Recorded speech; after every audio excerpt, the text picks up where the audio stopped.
episode of King's Corner. I am your host, AD the Kingmaker, and I have a special guest with me here today. Her name is Gray. We don't know one another. We're going to get to know one another. She's very inquisitive, very intelligent. She strikes me as a very ambitious woman. Super excited about this, and I want to have this conversation because she strikes me as somebody who is coming from a place of understanding.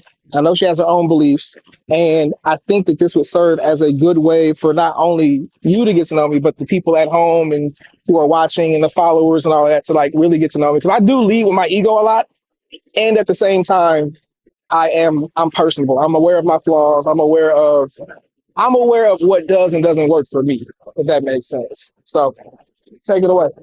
Has anyone ever told you that you have narcissistic traits? Yes. And what were those? I don't know. I don't know what narcissist means. I don't know what that word is. Okay. I just know I love myself and I think highly of myself. Uh-huh. I just know I love myself and I think highly of myself. Okay, fair. Okay, so we'll just move right along. So under the umbrella of ships, these can be friendships, workships, or relationships. For me personally, you have 4 pillars for who is I am king or creating kings. I have 4 pillars within those ships. And that's going to be Christ, communication, compassion, and consideration. So we'll remove away from the religious aspect and just tackle the 3, communication, compassion, and consideration. Okay. Within your ships, if someone is considering you, what does that look like? And then how would you like to be considered?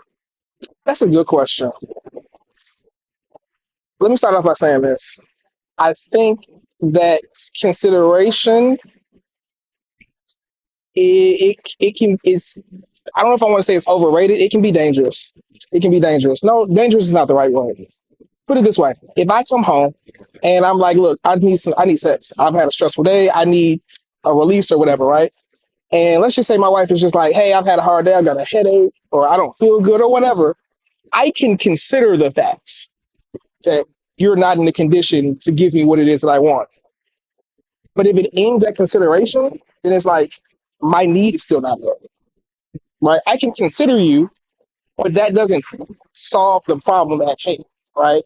Now, in my world, I would just do what I want to do anyway. So whether that is I decide, all right, well, another night or whatever, or I entertain another woman in order to get what it is that I want. Like, I guess me being considerate, like I'm also technical about words and definitions, right? So I believe the word considerate means to like think, deeply about, right? I can consider what my woman wants and still decide to do what I want to do, right? So a lot of times when women are in conversation with me and I hear them say the word consider, they mean control.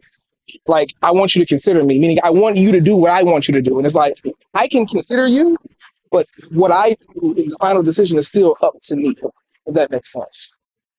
Consideration, careful thought, typically over a period of time. Okay. You did not answer the question, but with your example that you're giving. I want to make sure I answer the question. So what is consideration to you within a relationship? Oh, it would be whatever the definition was that you just read. Okay. So again, that definition is a careful thought, typically over a period of time.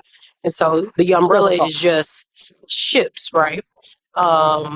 Relationship, worship, or friendship. We're talking about marriage currently, so relationship. So I want to kind of tackle the thought of the consideration piece in the event your wife told you she was tired, lethargic, So you say, first of all, would you say consideration is an internal thing? Would you say it can be taught? Can consideration be taught?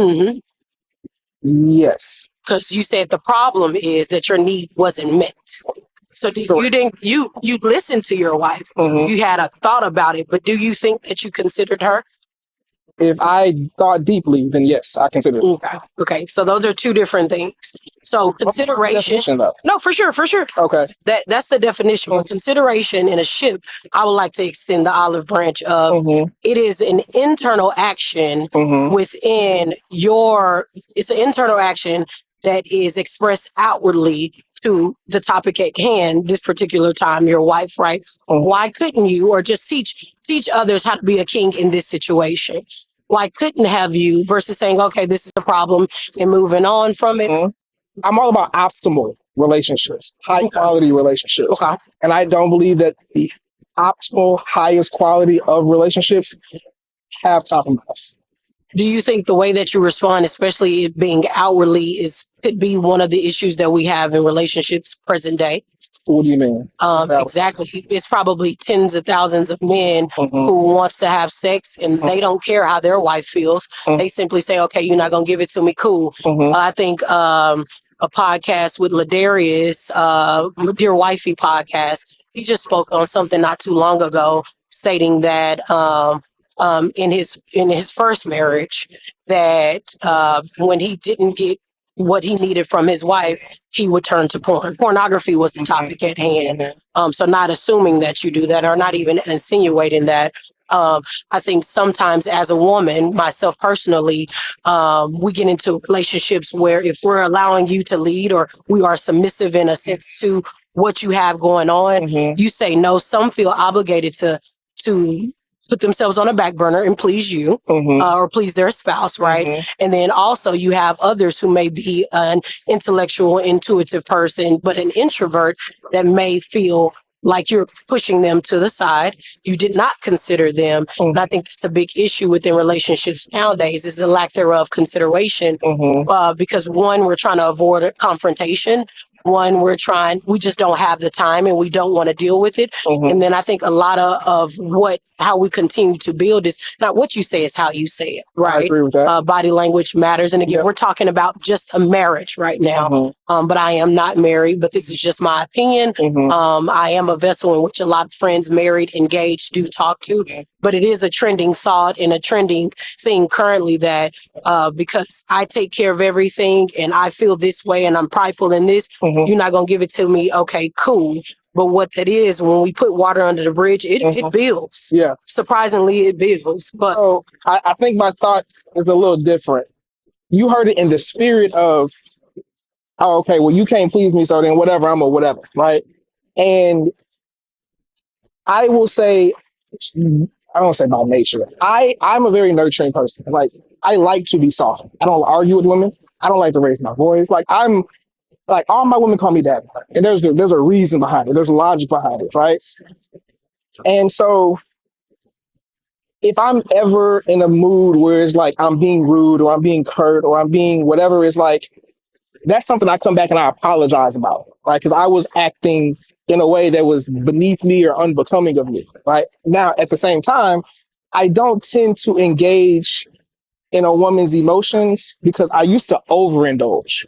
I used to try to show up and be like, okay, I can see something's wrong. How are you? Da, da, da. And you can overdo it, right? And I've come to the point now where I'm like, that is an adult. My wife is not a young girl. She's an adult. And so we have a system in place now where, like, if she's upset about anything, she used to be upset for weeks at a time, right?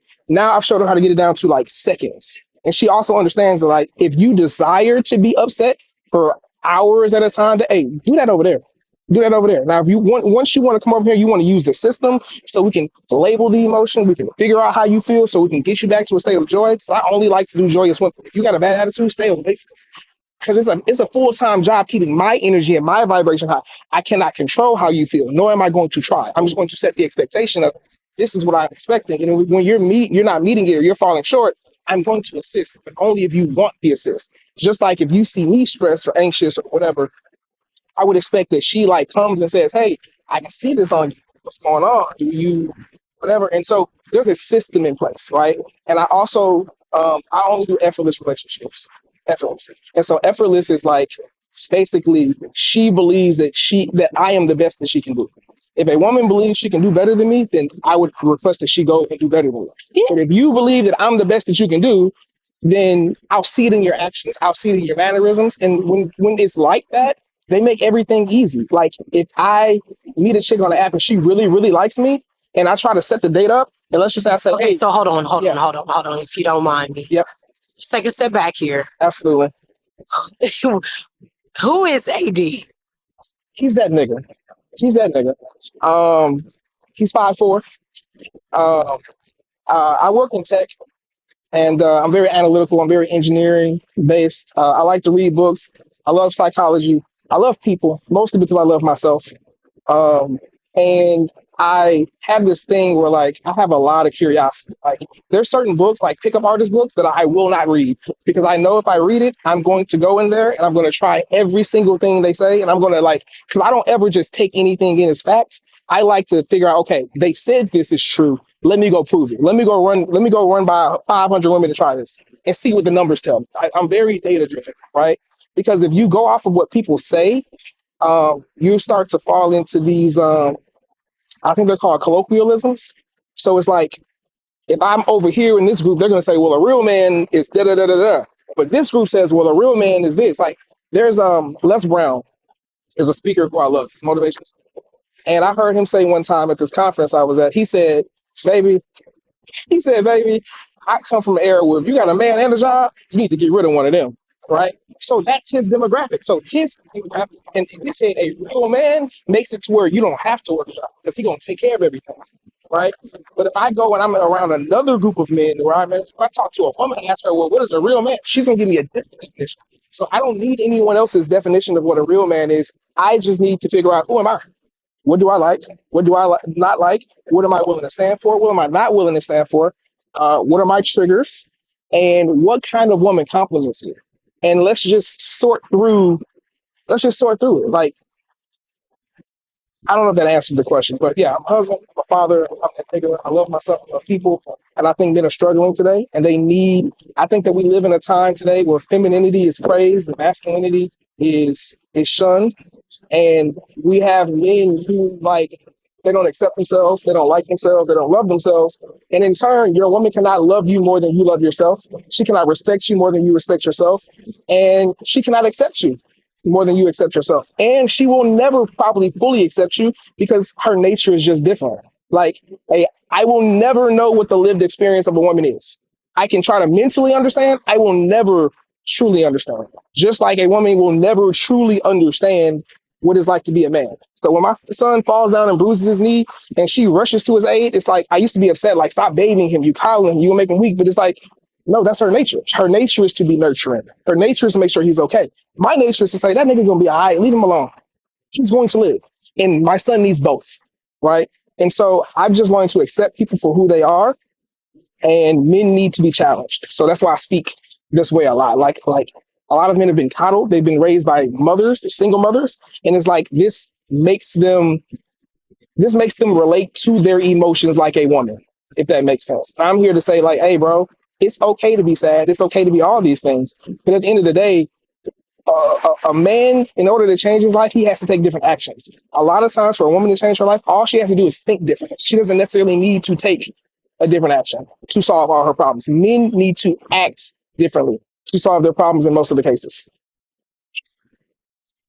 Okay.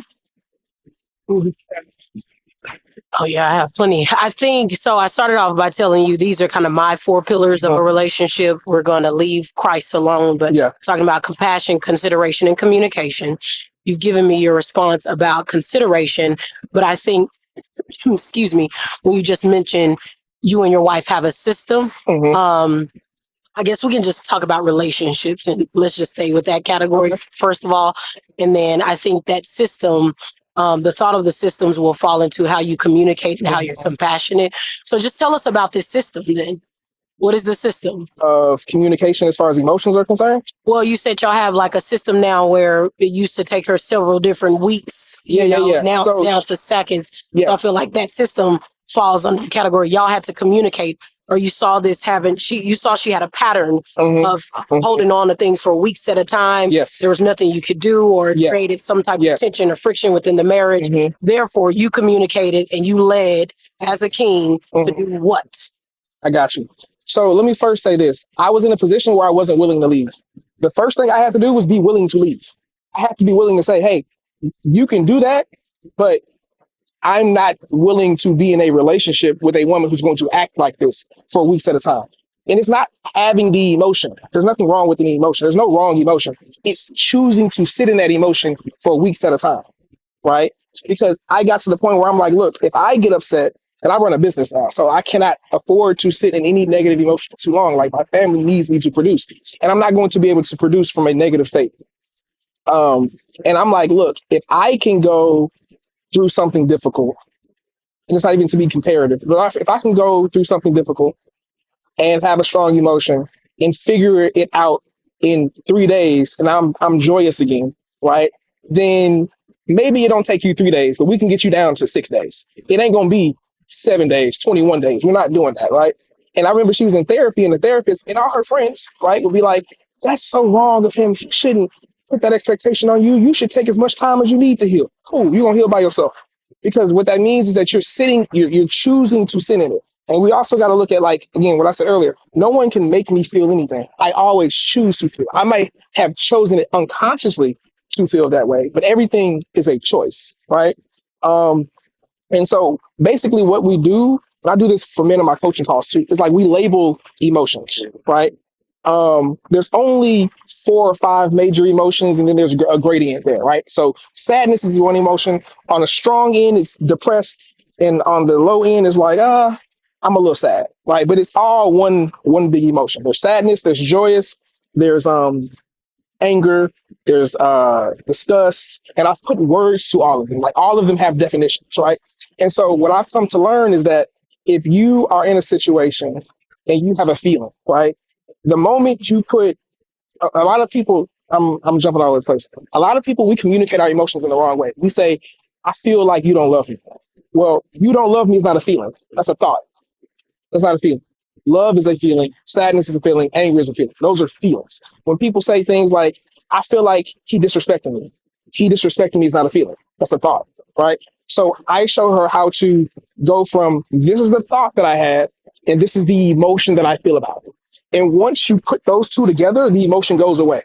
It is so weird. It's so strange. Like, you can feel the tension leave your body because all of your emotions are sensations in your body. That's what they are, right? And so a lot of times, especially in America, men are sad. That's the primary emotion that men feel. It is sadness. It's not anger. They show anger because anger is socially acceptable. If you walk by a guy on the street who's crying, you can be like, "What the fuck is going on with him?" Right? And he's going to be outcasted. But when men show anger, what do we get? We get significance. It's like, "Oh my goodness, look at him. Like, stay away from him." Like, in that moment, we all get to feel significant, right? You get to feel certainty that no one's gonna fuck with you, right? That's the benefit that we get. But anger, by definition, is the feeling or the sense that something you value is being threatened, right? So if I'm talking to someone and they're angry, I'm like, "All right, well, what do you feel as though is being threatened that you value?" And if you can't come up with an answer, it means you're not actually angry. It means you've mislabeled it. You're really sad. What is sad? Sad is the sense of loss. You feel like though you've lost something, right?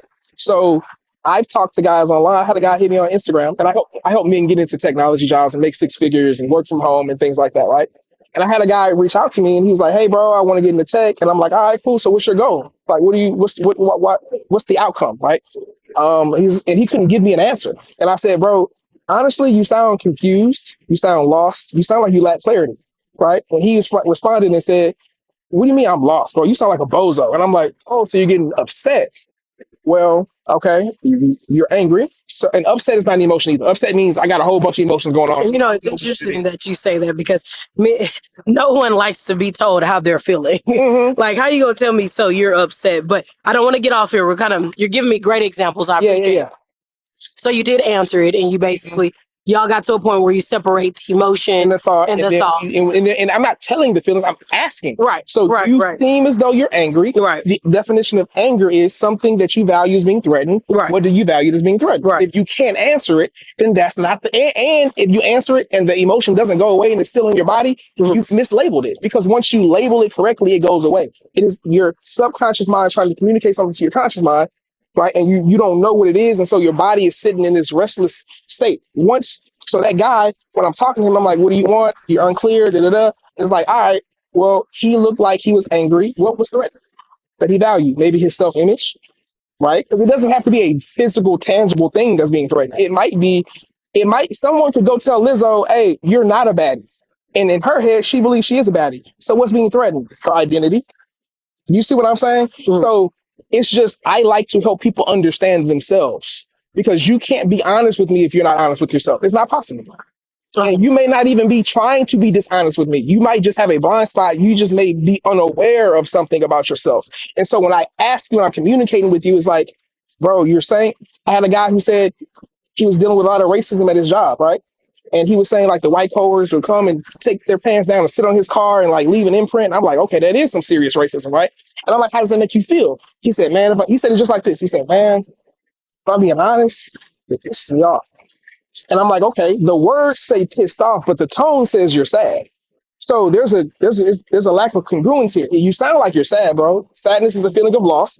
Do you think maybe they've been treating you with disrespect so long that you've lost respect for yourself? And maybe you're sad. He's like, yeah, bro, I think I'm right. So that's what it is that I do. I don't tell anyone how they feel. I'm holding a mirror up to them. And I'm like, bro, your actions are not congruent with what you're saying you're feeling. So you mentioned that your wife has a therapist. Do you have one? Or have you ever had one? I do. I've been to therapy a couple of times. Mm-hmm. I just signed up. I'm signing up now for a new one. I had a consultation 2 days ago on Thursday, but I've also been judged in therapy. And so it's kind of, it left a bad taste in my mouth. What type of therapist was that? Just for you? I guess cognitive behavioral therapist. Okay. Yeah. And it wasn't like a whole lot of judgment. I've been judged a little bit. I've been judged a lot, but it's okay. They just didn't understand me. I don't take it personal. So what kind of galvanized you to get one again or try it again? Oh, that's a big word. What does galvanize mean? Excite you. I had a mentor who I paid $30,000 to, and he was like, basically, like I tell all my students to be like, therapy helps because you're leading a team, and these are people. They're humans. They have problems, and their problems are going up. They're telling their problems to you. The job that you're giving them to do is typically simple, and if they're messing it up, it's probably not because they're not intelligent enough to figure it out. It's they're going through things, and these people bring you their problems, and it sits with you, right? Mm-hmm. And so he's like, I tell all my students to get therapy, and I'm like, all right, fuck it. I'm not going to pay you this money and not listen. So you're getting it because you were just suggested at this point, just suggested to. But do you feel that you need it? Need is a strong word. Need, I say no. Okay. No. What I will say is though, I do like therapy. So don't get me. I like therapy. I like learning new things about me. Like, have you ever met somebody and like they could see something in you or on you or about you that you hadn't yet become aware of? I like that. I like learning about me. There's no one more important on this planet to me than me. Right. So I like therapy for that reason. But if I'm going to go and be judged, it's like, it's all right. I'd rather not. Tell me a time when you were most vulnerable and you didn't realize you were that vulnerable until you finished your statement. I was vulnerable and I didn't realize I was vulnerable until I finished the statement. Yeah. Or that action. You mean like a conversation? Yeah, it can be. Yeah.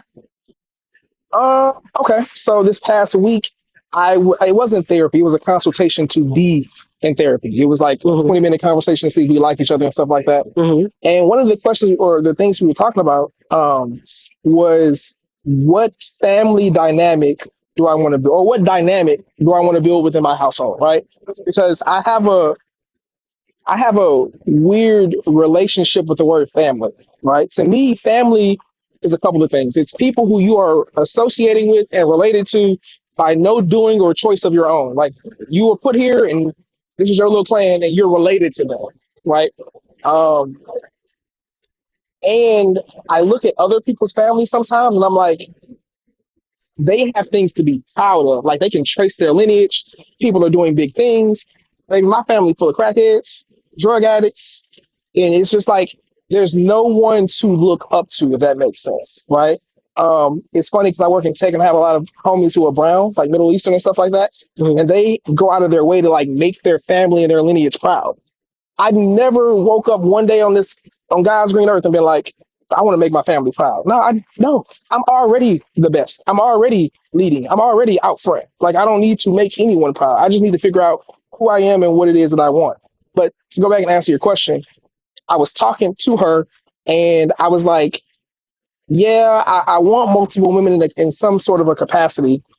I don't know what you would want to call it because in my mind, like if my blood is not flowing through you, you're not my family.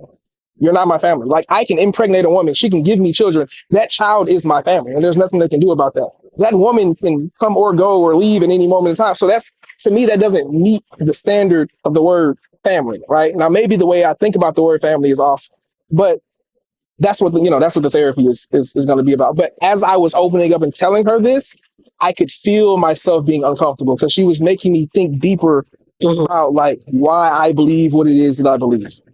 You know what? It's crazy. It's almost safe to say you probably fall in a small percentage of that statement that you just made, because wow, I don't even think if a therapist ever asked me what I would like my family to look like, it would involve multiple partners, and that be the beginning of it. And did she ever try to shift you to, sometimes when therapists ask questions, it's whatever you perceive it to be, your perception of that.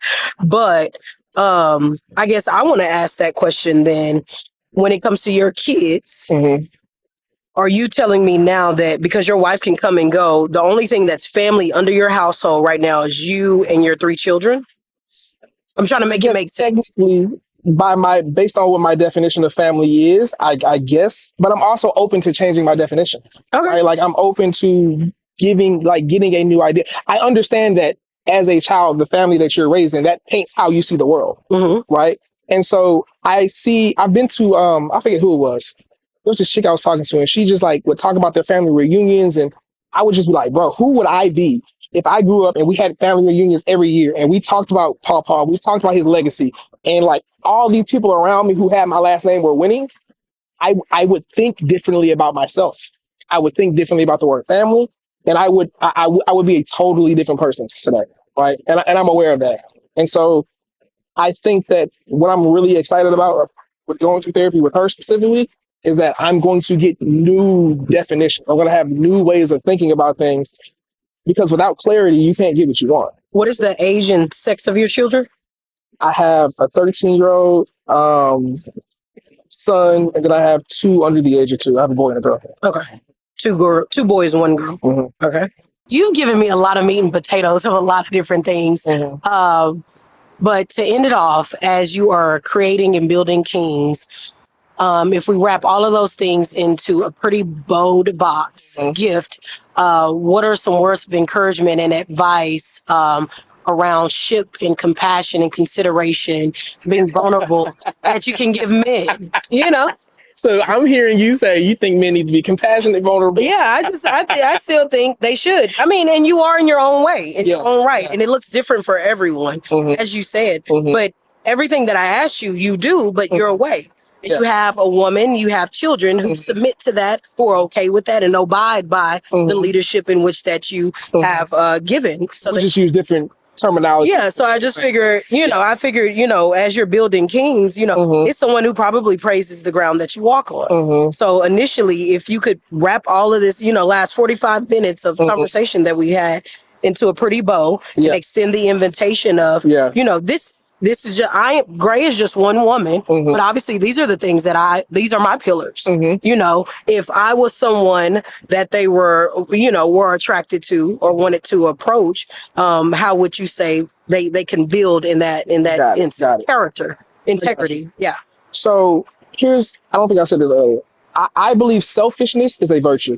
Okay. I don't believe in compromise. I believe that the best relationship is one where the man is being selfish and the woman is being selfish. And what I mean by selfish is you're doing what's best for you, right? So does my wife like that I entertain multiple women? No.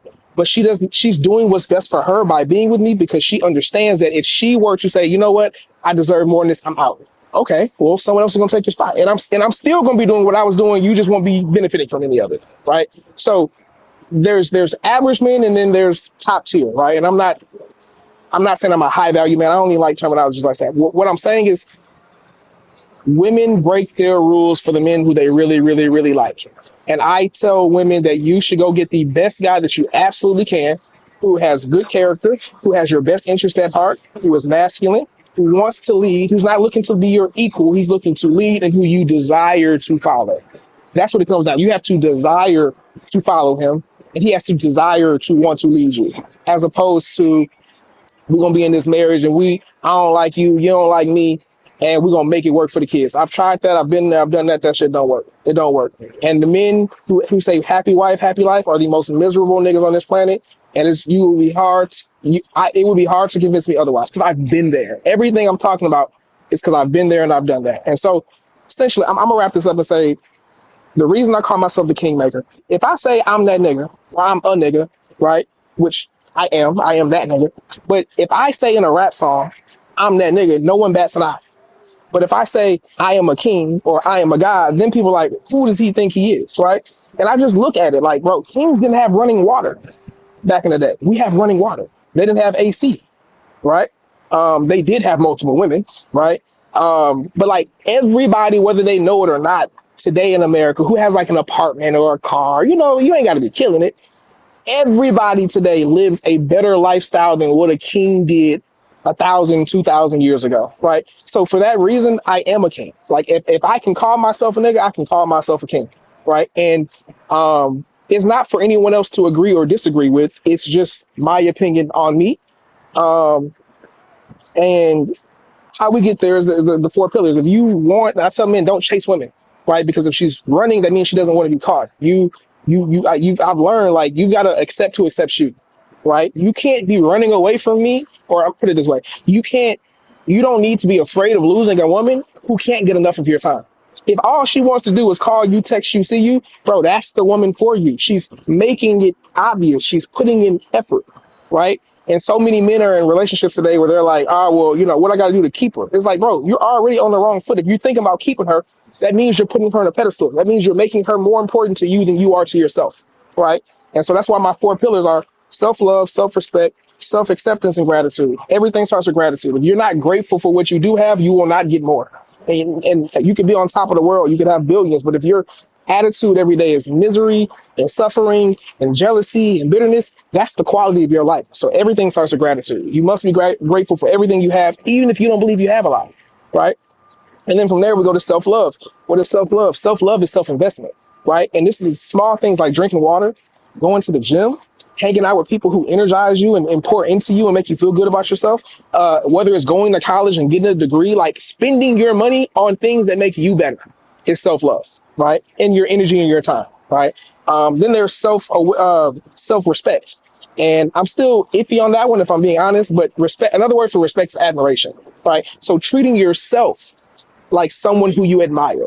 And so many people are not kind to themselves, right? When they mess up, they make a mistake. They're like, look, I'm so fucking stupid. I couldn't do it. Because that's how I used to talk to myself. Yeah. But it's like, Yeah. if I had a friend who talked to me like that, we wouldn't be friends very long, right? So I've had to learn how to be kind to myself. So I had to learn how to treat myself and interact with myself in a way that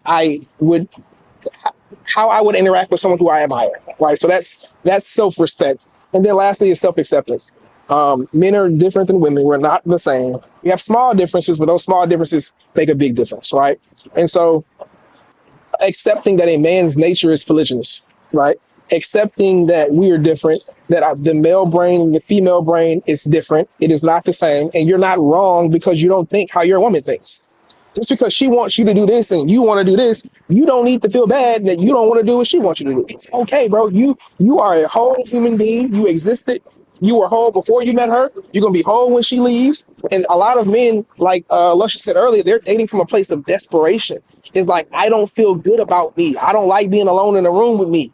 So that's why I feel good when she's here. I need her. She's the vessel for me to feel good.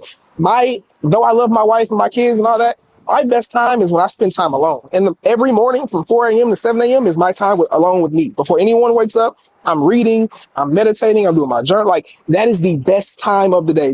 I enjoy this shit too. This is fun. I enjoy this because this is me educating and speaking and making an impact and all that shit. But I love me more than I love anyone else. And it has to be that way. And I've put women on a pedestal. I had a mentor who told me, I was heartbroken. And he was like, bro, you made the cardinal sin of making a woman more important to you than you are to yourself, right? Meaning loving a woman more than you love your damn self. And so when that happens, you make the woman the center of your life. And that's too much pressure for a woman. They don't want to be the center of your life. They want you to be going in a direction. Let me take that back. It's not want. I don't care what a woman wants. They don't respond well to men who make them the center of their life. They respond well to men who are going in a direction. And he says, hey, this is where I'm going. And if you're pleasant and if you're useful, you can come with me. But the moment it becomes disrespectful or you're not useful, I just feel like you're just leeching and you're taking advantage of the spot instead of adding to the situation. This needs to end. And most men are not in positions where they are comfortable ending a relationship. They feel like it's a failed relationship. There's no such thing in my book as a failed relationship. They just transition. Everything needs to end. If I work at a company for 15 years and I decide to leave, that wasn't a failure. I get fired. That wasn't a failure. I successfully was employed for 15 years, right? If you're in a marriage and divorced, then hey, bro, like it just is what it is. You're gonna live, she gonna live, and what typically ends up happening is man meets girl. The girl likes him because he's doing what he's doing. He's going to a certain place. He gets rid of all his women. He settles down with just her. Now, biologically, even if they're not willing to admit it, they like him less because there's less social proof. Don't nobody want a motherfucker that don't nobody want. So now he goes from many women to just one. And what happens when you're in a relationship with a woman, she starts getting you to act in a way that is going to make her less attractive to you. So what you have to be able to do is be able to say, hey, I hear what you want, but I'm not doing that. This is what I'm doing. And if you don't like that, that's okay. We can end this. But if you want to be here and you want to, you know what I'm saying, still be pleasant and you want to help me, you want me to help you work through the emotions, we can do that. But this is where I'm going. This is my vision. This is my purpose. And if I can fit what you want in there, cool. But it's not about you. This is about me. Because when a man marries a woman, he's inviting her into his life. It's not the other way around. Like the woman doesn't get down on her knee and say, hey, be a part of my, it doesn't happen that way. Right. And so I say all that to say, look, I've had every kind of relationship there is.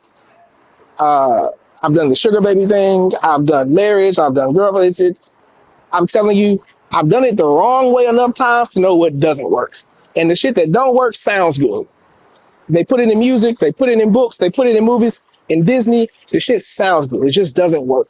All the men who I know who have options when it comes to women, all the men who I know whose women call them daddy, all the men who I know whose women look up to them in admiration, like, man, I can't get enough of this guy. They act like this. They walk like this, they talk like this, and that's just what it is. So that's what it is that I teach men. Like, do what works, bro. Be you, love yourself, respect yourself, accept yourself. And then what that does is a woman sees you walking, talking, and acting like a guy who loves, respects, and accepts himself. And she is forced to treat you the same way that you treat yourself. Because anything else would be substandard, if that makes sense. Well, I appreciate that. Hey, you know what? I appreciate it so much. One of my things that I teach, we didn't talk about my brand, but the number one thing is Maslow hierarchy of needs. Yes. Number three being the place in which we just keep repeating that cycle, and that's a sense of self-belonging and needs being met. So as you're teaching what you're teaching to kings, I'm trying to teach that to our queens, from little girls all the way to adults, and even the ones that are more wiser than us. You can always get a refresher of what that is, because we want to reach self-accusation. Yes. As you are in it, I appreciate you. And like anything, I know this is our first introduction. I want to tell you that I am proud of you. Continue doing what you're doing, because your story matters to someone. And it makes a difference to someone. And as we're here on Earth, I'm faith-based. Listen, the number one thing is if you can change your life or save one life, then you've done what you're supposed to do. So congratulations. Continue as you are. And most definitely, I love you. Absolutely. Where can they find you at? Your brand. Hey, look, they gotta lead them to me. I don't have a brand. Okay. I am his daughter for sure. But soon to come, maybe. Absolutely. Soon to come. I got you. Well, y'all can find me on Instagram at the RPA guy, as well as King's Corner Podcast. Subscribe, like, share this with somebody. If you agree, drop a comment below. If you disagree, drop a comment below. I like my haters too. I love everybody. I don't have no enemies, baby, because I love myself. And so, till next time, this is AD the Kingmaker signing off. Peace.